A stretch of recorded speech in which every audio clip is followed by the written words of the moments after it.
অনেক ধরনের অপকৌশল চালানো হচ্ছে আমাদের আন্দোলনটাকে নষ্ট করার জন্য। যেদিন আমরা 11 দফা দাবি পেশ করি সেদিন বহিরাগতরা এসে বলছে আমাদের 11 দফা ভুয়া। পরের দিনই পুলিশ আমাদের উপর হামলা করে। পুলিশ হামলা করার পরের দিনই আমাকে আমার পরিচয়টা নিয়ে একটা বিভ্রান্ত তৈরি করার চেষ্টা করেছে। একের পর এক ষড়যন্ত্র তৈরি করছে।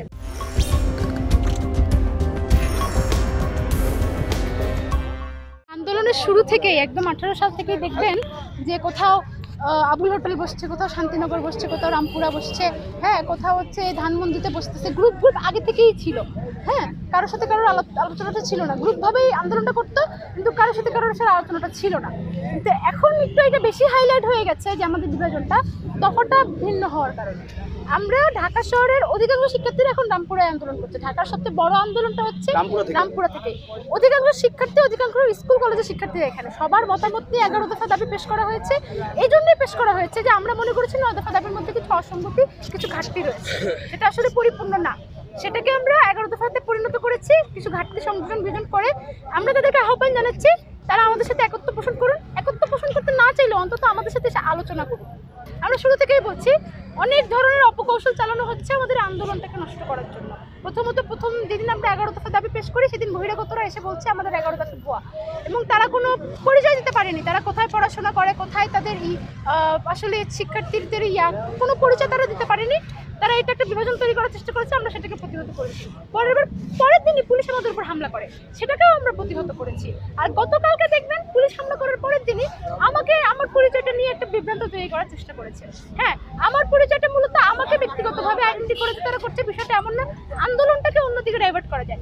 একের পর এক ষড়যন্ত্র তৈরি করছে। এর কারণে আমাদের গতিটা কিছুটা কমেছে, কিন্তু আমরা মনে করি যারা সত্যিকার অর্থে সংগ্রামী, সত্যিকার অর্থে লড়াকু, তারা কোনো ভুল তথ্যে বিভ্রান্ত হয় না, এবং তাদের হাত ধরে জনসংখ্যা যতটুকুই হোক তাদের হাত ধরে ভবিষ্যতে আন্দোলনটা এগিয়ে যাবে। জনগণও এতে করে সচেতন হবে। তারা বলেছে, তারা আমাকে পার্সোনালি বলেছে যে তোমরা কিসের ভিত্তিতে 11 দফা দাবি পেশ করেছো, হ্যাঁ, এর দায়ভার কে নেবে, কারা নেবে, তুমি নেবে। আমি তাদেরকে বুঝিয়েছি আমি দায়ভার নেওয়ার কেউ না। আন্দোলন তো আমি একা করছি না, আন্দোলন সবাই মিলে করছে। কেউ যদি মনে করেন যে আন্দোলনের নেতৃত্ব আমি দিচ্ছি, বিষয়টা ভুল।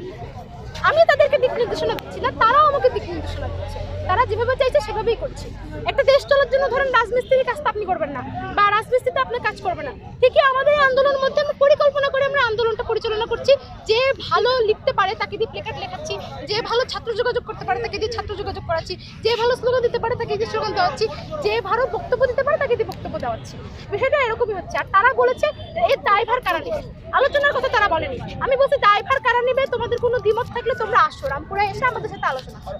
আমরা সংখ্যাগরিষ্ঠ, আমরা তো ওখানে যাবো না, ওরা তো সংখ্যাগরিষ্ঠ, ওরা এসে আমাদের সাথে আলোচনা করবে। আমি আলোচনা করার জন্য আহ্বান করেছি, আমাকে ওরা আলোচনা করার জন্য আহ্বান করেনি। আমি আমার পরিচয় সম্পূর্ণ পরিষ্কার করেছি। আমি যেদিন থেকে আন্দোলনে যুক্ত হয়েছি, অনেক আন্দোলনকারীরা আমার সাথে ফেসবুকে অ্যাড হয়েছেন। আমার ফেসবুকে খুব বড় করে লেখা আছে আমি সমাজতান্ত্রিক ছাত্রফোন করি। এখানে আমি যেই পরিচয় এসেছি, আমি একজন সাধারণ মানুষ, আমি একজন ছাত্র, আমার ছাত্রত্বের পরিচয় আছে। সেই অধিকারের জায়গা থেকে আমি অবশ্যই আন্দোলনে যুক্ত হতে পারি, সেই জায়গা থেকে আমি পরিষ্কার করে এখানে এসেছি।